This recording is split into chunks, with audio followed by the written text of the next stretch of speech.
je suis allé à l'école jusqu'au baccalauréat en génie civil. J'ai fait des études en construction et pendant l'été, j'avais souvent travaillé dans le bâtiment, comme maçon, comme peintre, comme charpentier ou poser du placo-plâtre. Ensuite, un peu plus tard, j'ai quitté l'école et je me suis mis à mon compte. J'ai vendu des frites, des kebabs, des andouillettes. J'ai fait des fêtes foraines, des marchés, des foires. Ensuite, j'ai eu envie de faire autre chose, donc je me suis laissé embringuer avec des copains qui partaient vendre des véhicules en Afrique, donc notamment au Mali et au Sénégal. Et je suis parti avec mon fourgon qui me servait à vendre mes frites en Afrique. Donc on a traversé toute l'Espagne, le Maroc, puis la Mauritanie. Donc là j'ai découvert le désert, le manque d'eau, les difficultés des populations à avoir l'accès à l'eau surtout. Et arrivé au Sénégal, j'ai découvert les enfants des rues, avec les problèmes de nourriture, les problèmes de maladie et beaucoup d'enfants abandonnés. Et ça, je suis revenu en France un peu changé, avec une envie d'aider les autres. Sans trop savoir quoi faire, j'ai commencé par passer des permis poids lourds, super lourds, caristes.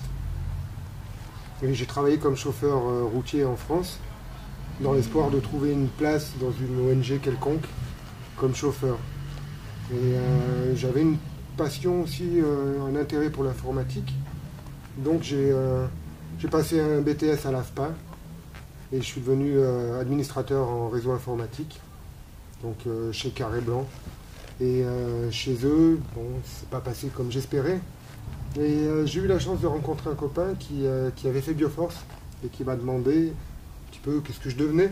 Et là, je lui ai annoncé que j'avais démissionné chez Carré Blanc et que j'étais un petit peu entre deux au chômage, quoi, beaucoup, mais surtout que je cherchais autre chose à faire. Et lui m'a dit, mais avec ton parcours, pourquoi tu ne ferais pas logisticien?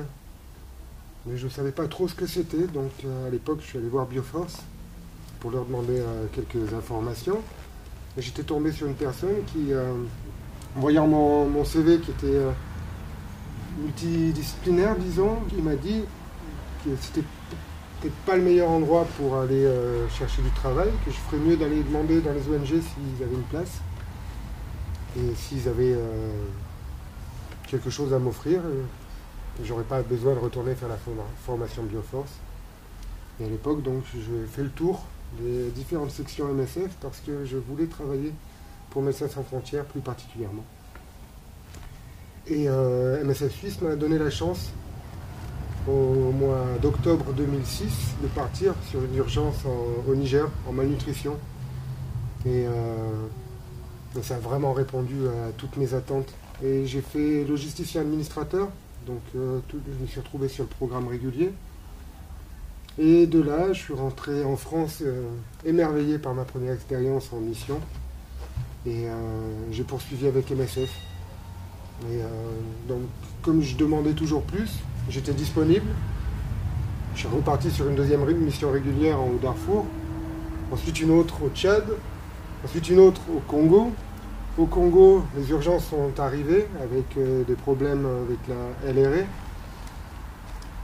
Donc j'ai été appelé pour logisticien d'urgence pour la première fois. Et petit à petit, de logisticien, je suis devenu manager logistique, LTL, on appelle ça Log Team Leader chez les expérimentés du milieu. Et peu à peu, coordinateur d'urgence. Et suite à une première expérience de coordination d'urgence, on m'a proposé de faire la formation de Bioforce HLMT, que j'ai faite en 2013.